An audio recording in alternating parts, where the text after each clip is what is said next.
Good day, everyone. Welcome to our new episode of the Group Chat Podcast with ABC, the show that talks about life, friendship, and everything nice. I am A, the mysterious brother of all. This is B, the explicit Bessie. Hi guys, this is C, the fairest of them all. Welcome to our podcast. Hi. Hello. Hi again. Hello. How are you? Good. Hello. I'm fine, thank you. Parang nandito naman ako sa Lasing ka? Nakainom ka ba? Hindi. Sakto lang. Sakto lang. Tuloy mo na lang mamaya. Pasensya ka na. Hindi. Alright. Wow, ayan, may liwanag ka na. Pero masyadong maliwanag naman. Okay. Hello. Yes. Yes. So, okay lang kayo today? Walang masabi. Oh, medyo awkward intro tayo for today's Kaya, parang Kasi busy-busy tayo. Biglaan po itong schedule namin dahil magiging busy-busy na ako. So, hinahabol lang namin para meron kaming i-upload sa next. Napapanood nyo ngayon? Ito na, ngayon na. Yes. Okay. Ito na yung next. Ito na yung next. Boom. So, share ko na yung screen ko. Roleta mo na. Tadang! Sana wag ako. Hindi pa ready yung utak ko. Same here. Sana si A na lang. Okay lang. Wala. Oh. So, isa pa. Isa pa. Spin again.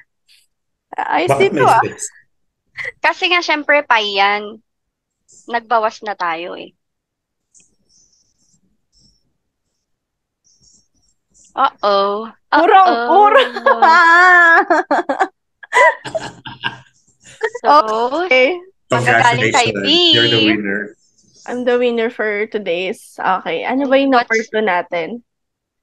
Okay, there's something wrong with my... Okay. So, number 2. Well, just... Alam mo, hindi What ko are your thoughts towards weird styles? Ano? What are your thoughts about weird styles? Fashion. Okay. Oh. What are your thoughts about it? Wow! Swak na swak sa background ni A. That's so Diba? Pang passion. Passion de amor. Okay. So, itong topic na to, actually, sinend sa akin to. Nung nagtanong ako sa mga friends ko sa Facebook ng Alting Hubs, nagtanong ako kung anong gusto nilang ma-discuss sa podcast. So, isa ito sa mga uncommon na topic na binigay sa akin. So, naging interested din ako na i-topic ito. So, ano nga ba yung thoughts natin sa mga weird styles? So, when you say weird styles or yung mga uncommon, yun yung mga, syempre, unusual na hindi natin nakikita, na hindi natin sinusuot mismo sa atin personal. Outdated. Kumbaga. I don't say outdated. Parang hindi mo siya outdated. Oo. Kasi Parang- siguro depende sa tao talaga. Kasi parang oo nga, weird style, parang outdated nga. Kasi nga hindi siya trending, 'di ba? So parang ganon. So unang-una, naging interested ako dito sa topic na to kasi it's somehow parang masasabi natin or i-impart natin yung reflection ng personality ng isang tao. Kasi 'di ba, mini-mirror ng fashion natin or ng outfit natin or yung choice of clothes natin. Yung personality natin on how we want to be on how we want to present ourselves, 'di ba? Yes. So ako personally ang ano ko sa fashion is basic lang ako. Mas gusto ko yung mga basic lang na plain white, plain black na shirt, gano'n. Tapos yung mga hindi ako risky when it comes to fashion. Hindi ako nagteterno ng mga makukulay, hindi ako colorful na tao, gano'n. So kapag may nakakita ako ng mga parang unusual na ano ko sa kanila, syempre napapatingin ka, like, Ngayon, pero kasi noon, naka-green pants tayo. oy, trending Green yun. pants Green with Alam niya pants, yan. red. red Alam. pants din, Red mga pants. ganun. Oo. Oo, kung babalik kayo sa season 1 namin, nasabi yun ni A na ang first impression niya sa akin, Oo. baduy, dahil sa green pants ko. Which is, naging trending yun. So, parang feel ko hindi naman siya unusual. So, yun nga. Nasa na ako? Yun na, di ba? So, pag makakakita tayo ng mga unusual, syempre mapapatingin ka talaga. For sure, kayo din napapatingin, di ba? Kapag may, kunwari, for example, yung skirt tinerno sa sa chinelas. Joke lang. Chinelas talaga. Totoo Oo, yung mga naka-bodycon ka. Tapos, chinelas. May nakita kong ganyan nung Sabado. Basta yung parang colorful, tapos kunwari maraming masyadong hair, may headdress pa. Colorete. Oo, kolorete. Mga ganon. Syempre mapapatingin ka, ganon. Pero kasi ako ngayon, mas na-appreciate ko sila. Kasi parang grabe yung Oo. confidence nila to present themselves na hindi sasang-ayon sa kung ano yung trending. So yun, so ako, ang ano ko sa kanila is, parang hindi ko rin masabi kung attention seeker. Kasi baka doon din sila comfortable hindi natin alam. Baka, yung iba, baka attention seeker, kaya gusto nila kakaiba sila. Yung iba, ganun lang talaga sila. Ganun lang talaga yung fashion nila. So yun nga, na-appreciate ko yung confidence nila. Tapos, rin ako, parang napapatanong din ako na bakit yan? Parang ganun. If only pwede natin itanong sa kanila na bakit yan yung choice of ano nyo. Pero parang Para nakakaya alam natin. Oo. Ayun. Yeah. At saka, ang saya lang kasi nasa panahon na tayo na hindi na natin masyadong ginajudge. Para mas na-appreciate na natin yun. Okay. Tama. So, for now, yun Tas ka muna. na. Okay. Yeah, tama. Tama yung huli mong sinabi na yung generation nga kasi ngayon parang naging viral na wala nang pakialamanan kung ano mang ginagawa ng tao. Though, ang laswa, though, kahit ano na ngayon, di ba? Sobrang wala na lang pakialamanan. Dati kasi, nung tayo ang bata-bata, panahon natin, pag may mga uso-uso, pati nga hairstyle, di ba? Na mapapasabay tayo sa ganyan. Pati sa shoes, yung patulis, ganyan. Sa aming girls, ganyan. So, Nung parang, high school kasi tayo, may bukol haircut.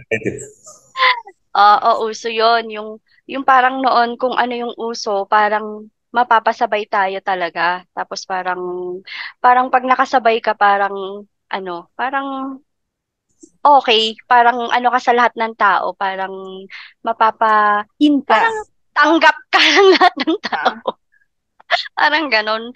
May judgment kasi pag hindi ka, bakit di ka man lang mag-ayos? Parang, ang dugit mo, parang, ang dirty mo, parang ganon. Pag hindi ka nakikisabay, parang outcast ka, may mga sasabi ang tao, ganyan. Ngayon kasi, talagang, kahit ngayon, parang yung pagka-cosplay, di ba dati sa atin yung cosplay, pag talaga lang may mga event, parang depende lang talaga pag may occasion. Ngayon, hindi, minsan talaga may mga nagko-cosplay na naglalakad everywhere, everyday, ganyan.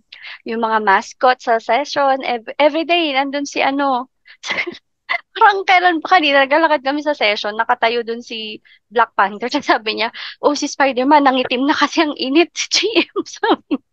Nangitim na si Spider. Oo, visit naman. Sabi ko, si Black Panther yan. So, yun lang. Parang, ngayon, wala nang wala nang pakialamanan sa suot ng tao, sa itsura. Pero parang, minsan kasi, pag yung kakaiba ka, parang ang sarap tanungin, bakit kaya, ganun yung gusto nilang style, bakit parang hindi yung normal na parang tayo lang na, ako din, parang ngayon, naka-shirt, pants or shorts, jacket, ganun-ganun na lang ako.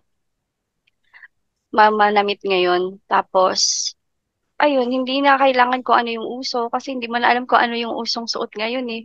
'Di ba? Feel ko ang uso ngayon, wala nang damit, naka-crop top, naka-bra, Grabe yan. Hindi ko in-expect. Totoo, pero kasi, Actually, I think ang uso ngayon is yung loose. Yung mga loose. ganun. Kasi depende yan talaga din sa sarili mo kung alam mong bagay mo. Dahil kahit na ngayon, kung ganun susuot mo, parang ako, hindi ako pwedeng magdamit ng, kasi nga maliit ako. Parang hindi pwede yung mga, ano sa akin, ano na yon yung mga loose na pants, yung malalaki, yung mga square pants ba tawag doon? Parang hindi ko kasi siya bagay. Kasi nga parang ang liit Makalit ka ko. lang ba? Hindi, medyo sakto lang. Yung height ko, hindi siya bagay sa ganong ano. Kaya, usually, pagka gusto ko, shorts lang, tapos, hindi na nga ako masyadong nagpa-pants eh. Gusto ko yung skinny na lang, mga black, ganon. Para madali siyang ternuhan ng kung sandals or kung anong shoes, madali na lang siya. Gusto ko ganon na lang. Pero, ang dami kong damit na hindi ko alam paano ko siya isusuot dahil hindi ko alam paano ibabagay, ganyan. Tsaka, wala, hindi, may feeling kasi, ako dati kasi, nung nagkapapanganak-panganak ko, tas medyo nakakaramit-lamit na rin ako ng sexy. Parang hindi ko na kaya ng, pumorma. Losyang-losyang talaga ako nun. Tsaka kasi, bawal ako magdamit ng sexy, ultimo naka-shorts ako na nasa mainit na lugar, papagalitan ako. You know, ngayon. So, ngayon, parang Hindi ka naman po siya.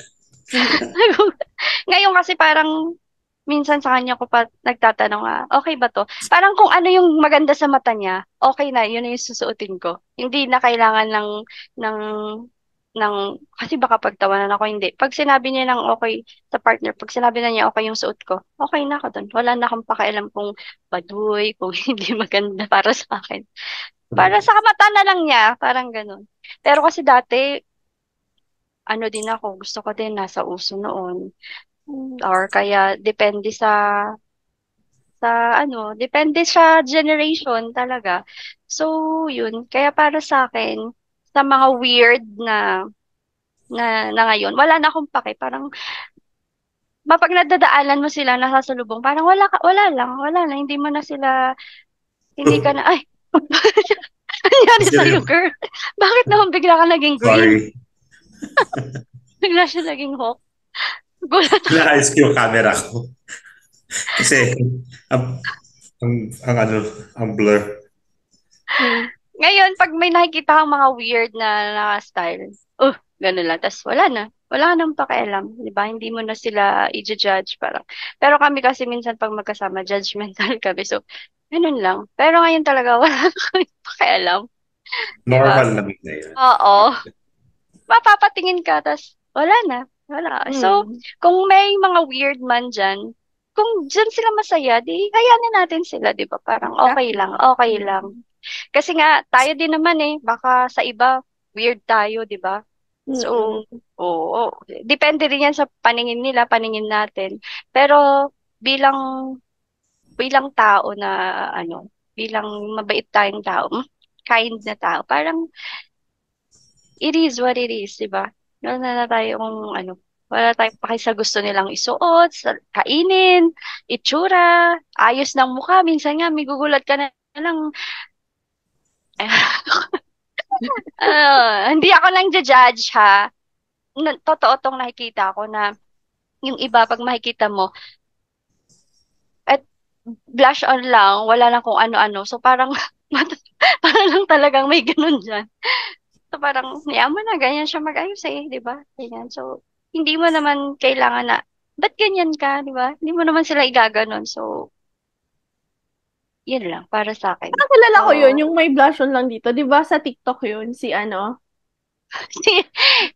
Hindi, may ganun. Pero sa totoong buhay, kasi ginagawa niya yun dahil sa videos niya, di ba? Sino na yun? Tapos yung hiwalay yung tit niya, tapos nakaganon lang siya. Hindi. Yung nag-rap nga siya Sumikat siya kasi may rap siya. Oo. Si Mima? Hindi, iba pa yun. Si Mima. Si Mima. Hanapin natin yan mamaya. Di masabi lang. Pero kasi may mga nakikita akong hindi naman sila ganun. Pero, I mean, hindi sila influencer, pero ganun talaga silang mag-ayos. Okay, parang mapapaano ka lang. Pero kasi, siguro nga, ganun nga talaga. Kung nagagandahan siya doon sa sarili niya. Oo, di ba? So, huwag na nating pakialaman. Siguro, tayo, pag biro-biro, judge natin to kasama tayo. Pero hindi naman na kailangan na pansinin mo pa na sitahin mo pa. Ano ba yung itsura mo? Ayusin mo nga yung itsura mo, yung gaganunin mo. Parang yung nangyari sa akin nung kailan, di ba? Yung itsura ko. Mag-ayos ka nga. Bakit ano mo itsura ko? Magulo ba yung itsura ko? Alam mo, yung ganong tao, di ba? Kailangan mo bang paayusin yung isang tao dahil lang hindi mo gusto yung nakikita mo sa kanya, 'di ba? Sana naririnig mo. Charot lang. Hindi sa'yo umiikot ang mundo. Yun na nga. 'Di ba? Parang real talk lang. So, dahil hindi tayo mabait din tayo. Makaka-offend pag sa iba yun nakaka-offend, which is, 'di ba? Ayaw natin ng ganun. So, kaya sana kagaya namin kayo na wala nang pakialam. Kung meron man kayong thoughts, i-leave nyo na lang sa isip nyo, di ba? Parang ganun. Parang kung may mga weird na, sa isip nyo na lang para iwas tayong makasakit ng ibang tao. Diba? Yes. Dahil lang hindi natin sila kapareho, ganun. Yeah. Yan for me, yun lang. Ay, yun na pala yun. Ano naman? For the first time. Kala ko nagka-comment ka pala kaya. Sa'yo pa ba? Hindi, yun nga kasi yun. Okay parang naman. To the point na lahat ng sinabi ko. Yeah. Yes. Si A naman. Sa akin naman, actually, when we are talking about fashion is part of freedom of speech, diba? Parang kumbaga, dun mo gusto ipakita yung gusto mong sabihin. Diba? There are some people who do cosplays because yun nga yung nila, yung parang gusto nilang isabihin na this is part of the world, yung mga fashion nila, diba? And I think we cannot call them as weird fashion because yung yung mundo natin is flexible. Diba? Merong ganitong tao, may ganitong tao. And we have to accept them wholeheartedly, diba? And though, when I was younger, ano naman ako talaga, kilala niyo naman ako, perfectionist. Oo. super Ayan, comment nagaling yan, sa mga fashion, yes. Hanggang ngayon naman, charot. Hindi. Ano naman, depende lang naman, depende. Pero ako naman kasi, personally speaking, I only prepare fashion or I only become fashionable pag may mga events. I really prepare myself when it comes to events. I always want to be fashionable, to look good, diba? Siguro sa mga weird fashions or yung mga weird people with this kind of fashion. Tingin din naman siguro nila sa sarili na they look good on that. And we have to respect that, diba? Yeah, respect. Gaya nga ng sabi ni BSC kanina, we have to respect each other and we have to understand each other. Kasi nga, hindi naman tayo pare-parehas ng pag-iisip. Hindi naman tayo pare-parehas ng pamumuhay sa mundo, di ba? Yes, taste. Yes, parang si B, iba naman yung taste niya, iba rin yung taste ko. We really have to respect each other's way of impersonating or presenting themselves, di ba? Kung ganun siya manamit, then so be it, di ba? Kasi hindi ka naman affected eh. I mean, wala namang mangyayari sa'yo kung ganun siya manamit. Kasi ang pre-represent naman niya is yung personality niya, yung pagkatao niya.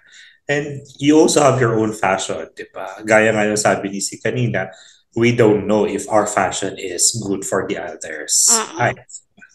So, yeah, accept whatever fashion they want to have. May question lang ako. Tapos, sagutin. Para sa atin, ano naman to? General question lang. Oo nga. So, sabihin na natin, let's accept everyone different kind of style. Paano naman yung mga yung parang halos wala nang suot. Like, parang, syempre, hindi lang tayo, hindi lang tayo nakakita. Paano din yung nakikita sila ng mga bata, mga ganon. Anong masasabi nyo doon? Ang masasabi ko dyan, alam mo ba? Meron ako masasabi dyan. Hindi, ang take ko naman dyan sa question mo na yan ay we can always present ourselves in whatever way we want. Oo. But always na ilulugar natin. Kung gusto natin na irespeto tayo ng mga tao on how we present yung or kung ano yung fashion natin, kailangan din natin irespeto siguro yung lugar kung saan ka kung saan mo isusuot yan. For example, ikaw comfortable ka na mag crop top, comfortable ka na mag pek shorts, ganyan. Pero kung gagawin mo yun sa simbahan, syempre inappropriate, 'di ba? So yun lang. Uy, okay lang. Ganun daw. Okay lang na kung whatever yung fashion mo, pero maging appropriate ka siguro sa pagsusuot mo nun. For example, ito, na pag-uusapan to, yung mga taong nag-a-attend sa mga events, for example, kasal, birthday, ganyan. Tapos, may mga, syempre yung yung celebrant, meron silang request na color ng damit na isusuot. Tapos darating ka, iba yung color mo. Parang yung mga ganun, inappropriate. O kaya, mas parang overdress ka naman kesa doon sa celebrant. Pansin ka masyado. Yung mga ganon, na mag-adjust ka din. Kung gusto mo na parang hindi ka i-judge, kung gusto mo na i-respeto ka, dapat i-respeto mo rin yung mga tao sa paligid mo, tsaka yung lugar or yung event na lugar. Yun naman tayo ganun ako dati. Give and take lang din naman. Ano ka dati? Saan ka doon? Ganun ako dati. Parang sabi ko nga, diba, when it comes to events, I really want to present myself very fabulous or whatever. Ganun ako. I always do that. I always prepare. Oo, okay lang yun, na mag-prepare ka mabuti. Pero hindi naman yung parang, uy, ikaw na yung nakagown na akala mo naman, ikaw na yung magse-celebrate. Yan. Parang, ano mo naman, read the room. Ganon. Okay lang yung magbongga ka, mag-glam team ka kung gusto mo. Mag-glam team ka pa kung gusto mo. Pero wag naman yung ikaw na yung mag-gown, ikaw na yung Tsaka meron lang ako napansin, based sa mga nakikita kong mga... Pasagutin mo naman siya. Ay, sorry. Tapos, hindi ka pa ba tapos? Sorry! Meron nagsasalita ba siya? Akala ko wala. Hindi pa siya nun? Pero tama din naman talaga si B. Pasagutin mo ako. Hindi, akala ko wala kang sinasabi. Sorry na. Hindi, tama naman talaga si B. I mean, you have to make sure na appropriate naman talaga yung pananapit mo sa event, di ba? Kumbaga, kung debut yung pupuntahan mo, wag ka namang naka-jeans and whatever lang, di ba? Siyempre, formal event yun, di ba? Kung pupunta ka ng church, of course, you have to be wholesome din naman, di ba? There is this one story before, kasal ng pinsan ko. Yeah, kasal ng pinsan ko. And then yung sister nung husband niya, naka-see-through. Hindi siya pinarasok sa simbahan. Of course, hindi naman talaga appropriate sa simbahan nyo.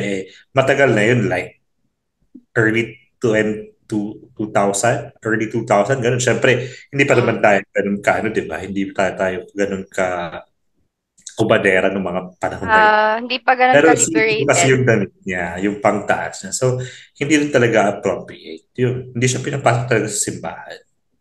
Dati, pag yung mga ganung panahon... Ano plano niya yun?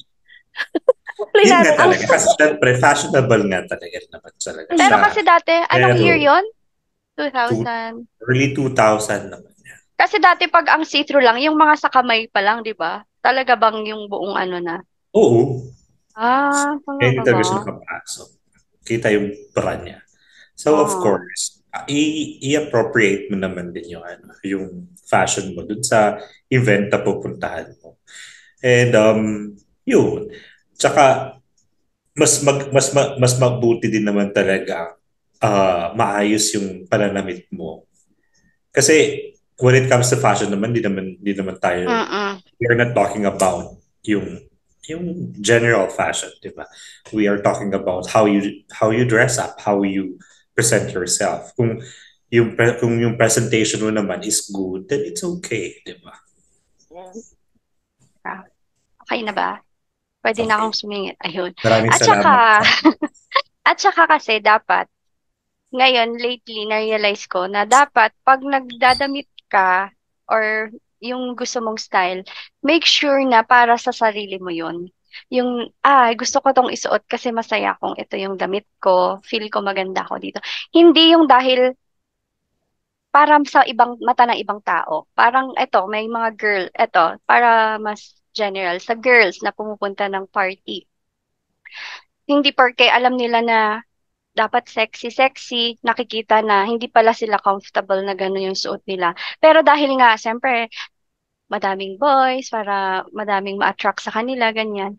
Yan ang gagawin nila. Pero, pero makikita mo, hirap na sila, lumalabas na lahat. So, parang, ikaw, kung yun ba yung talaga mong decision mo ba talaga na ganun yung gagawin, yung nakikita na, lumalabas na, or, dahil lang gusto mo na ano ka, attractive ka sa lahat, 'di ba? Make sure na dapat yung style mo, comfortable ka, decente ka pa rin, masaya ka sa itsura mo, 'di ba? Yung mga ganong bagay lang.